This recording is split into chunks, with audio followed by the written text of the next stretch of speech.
Today was the perfect day to go to the Wellington waterfront and check out Pacifica Festival. These kids are so brave. I could never do this. Then there were some boat races, the big Wellington sign, and Pacifica Festival.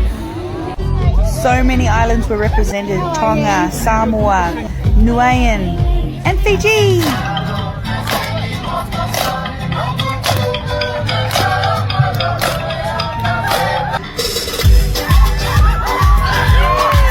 Watermelon and ice cream. Holy. It's gorgeous, isn't it? Had some lunch, sat in the sun, and just watched the entertainment.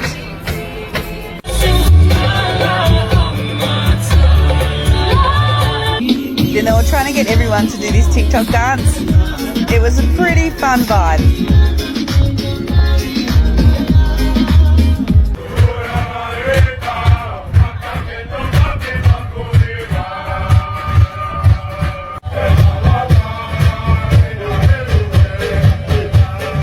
I stayed for about 4 hours today.